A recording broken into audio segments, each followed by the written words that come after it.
KJ, KJ, KJ, Khairi Jamaluddin, satu sosok tubuh, satu pewira, satu mungkin reformis, satu mungkin pemberontak yang berlaku di dalam UMNO sendiri. Beliau sebenarnya pada pendapat aku memang selayaknya patut jadi Perdana Menteri. Tapi seperti yang disebut oleh Muhyiddin Yassin, Khairi Jamaluddin mungkin berada di parti yang salah. Untuk mau jadi Perdana Menteri, kata Muhyiddin, beliau tidak patut berada di Barisan Nasional. Hari ini Khairi menyatakan satu lagi perkara yang memang mengejutkan kita semua. Apabila Khairi kata, ramai tak berkenan segelintir pemimpin UMNO. Calon Barisan Nasional yaitu Khairi berharap untuk melakukan pembersihan dalam UMNO jika menang pilihan raya dan kerusi Parlimen Sungai Buloh. Khairi kata jika dia dapat menawan Sungai Buloh, dia akan membawa perubahan kepada negara, UMNO dan BN. Bekas ahli Parlimen Rembau itu turut mengakui ramai orang menyuarakan kepadanya bahwa mereka tidak gemar segelintir pemimpin UMNO yang tidak dinamakannya. Saya tak mau berhenti di Sungai Buloh semata-mata karena bertanding di sini. Cabaran terbesar dalam kerja politik saya, kata Khairi. Nak menang di sini bukan mudah. Tetapi kalau saya menang, saya nak bawa kita semua. Bukan sekarang, tetapi mungkin 5 atau 10 tahun akan datang untuk menerajui pimpinan negara, kata Khairi lagi. Maknanya, Khairi memang bercita-cita mau jadi Perdana Menteri dalam 5 atau 10 tahun lagi. Saya juga mahu bawa perubahan kepada parti saya. Dan mahu UMNO dilihat semula sebagai wadah mulia untuk masyarakat Melayu. Sekarang ini ramai jumpa dan maklumkan saya bukan mereka tak suka UMNO, tetapi kurang berkenan dengan beberapa individu dalam UMNO, kata Khairi lagi. Ini benar. Aku juga ada bercerita dengan beberapa orang dalam kalangan rakan-rakan pemerhati politik. Mereka kata pun sama seperti yang Khairi kata.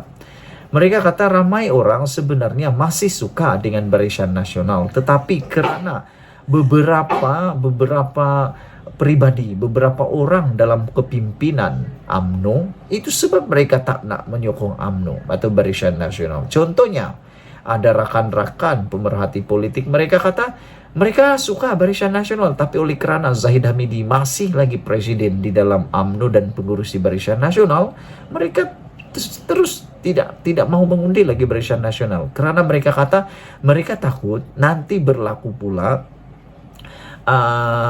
pengkhianatan yang mana Ismail Sabri ditolak daripada menjadi Perdana Menteri, akhirnya Zahid yang jadi Perdana Menteri, kata mereka. Itu sebabnya mereka tidak mau berminat menyokong lagi Barisan Nasional. Bukan semua Barisan Nasional mereka tak suka. Bukan semua mereka tak suka UMNO, tapi kerana ada 2-3 orang pemimpin yang tidak diminati masyarakat, maka UMNO Barisan Nasional ditolak oleh para pengundi.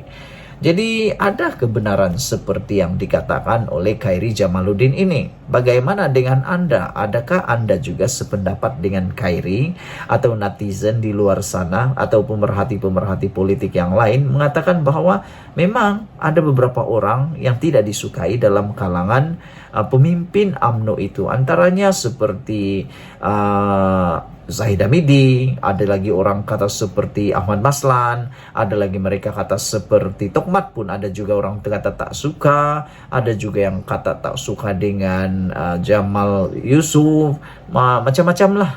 Jadi apa pendapat kamu semua? Media janganlah pula lagakan saya dengan presiden, kata Khairi Jamaluddin. Tetapi itulah kenyataan dan realitinya. Saya dan rekan lain mau kembalikan UMNO sebagai wadah Melayu yang mulia, bersih, berubah dan memiliki pemimpin bagus dan mampu diberi kepercayaan seperti suatu ketika dahulu, kata Khairi lagi. Menteri Kesehatan itu berkata demikian ketika berucap pada Majelis Silaturahim. Khairi juga menyindir partinya itu berkata UMNO perlu diperbaiki. Ini kita cakap yang benar, kata Khairi. Janganlah berselindung lagi. Orang Melayu sentiasa ada sentimental terhadap UMNO. Cuma UMNO ini dah sesat dan perlu kembali ke pangkal jalan dan perlu diperbetul semula, kata Khairi Jamaluddin.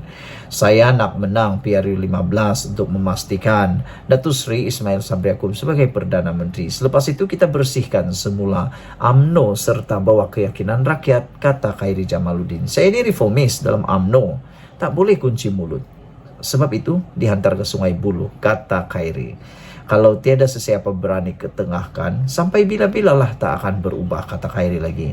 Sebab itulah pertaruhan saya kali ini bukan semata-mata untuk Sungai Buloh sahaja, tetapi untuk masa depan negara, UMNO dan BN. Kalau saya menang, insya Allah kita boleh melihat perubahan besar. Bermula dari Sungai Buloh dan berakhir ke Putrajaya, kata Khairi lagi. Mengulas cabarannya bertanding di Sungai Buloh, Khairi berkata, buat julung kalinya ada wakil UMNO yang memegang jawatan menteri berani untuk bertanding di kawasan tidak selamat di Selangor. Selama ini tokoh besar dalam parti saya selalu cuba dan memilih kawasan selamat.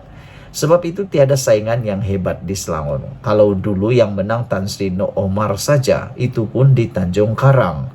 Nak dekat sedikit bandar macam Sungai Buloh, tiada siapa yang berani. Kalau Kuala Selangor pun tiada yang berani, kecuali Menteri Keuangan Tengku Datuk Seri Zafrul Tengku Abdul Aziz ke Kuala Selangor, kata KJ lagi. Biarpun ada sedikit kenyataan saya dan presiden yang berbeza, akhirnya saya juga yang dipilih untuk lawan di sini, kata Khairi lagi. Bekas Ketua Pemuda UMNO itu bertanding di Sungai Buloh setelah memberi laluan kepada pengerusi UMNO Negeri 9, yaitu Muhammad Hassan atau dikenali sebagai Tokmat di Rembau. Kerusi yang dipegang oleh Khairi sejak 2008 lagi. Bayangkan itu saudara-saudara sekalian. Sejak 2008 Khairi menang di sana. Itu adalah kerusi tetap menang. Tapi akhirnya pemimpin yang lain pula yang ambil. Kenapa tak ambil Sungai Buloh kan? Kenapa ambil pula kawasan Rembau? Pergilah tanding Sungai Buloh. Kan kamu pemimpin hebat. Nah, macam itulah. Ia boleh dianggap sebagai kubu kuat PH, kata Khairi. Dengan BN kalah di semua daerah mengundi, di situ pada PRU lalu. Untuk rekod, UMNO akan mengadakan pemilihan parti 6 bulan selepas PRU 15. Khairi tewas di tangan Ahmad Zahid Hamidi untuk jawatan presiden pada pemilihan 2018. Kalau Khairi menang PRU kali ini, nanti kita tengok 6 bulan lagi siapa yang akan menjadi presiden. Tapi adakah Ismail Sabri Yaakob tak nak bertanding? Kalau dia nak bertanding presiden, maknanya Khairi kena lepas peluang untuk menjadi presiden. Sebab kalau dia mau jadi Perdana Menteri, dia akan jadi presiden dulu. Itu persoalannya. Sekian dulu. Jangan lupa tinggalkan komen Anda. Malaysia kita punya. Kita juga sama-sama cintai Malaysiaku. Bye-bye.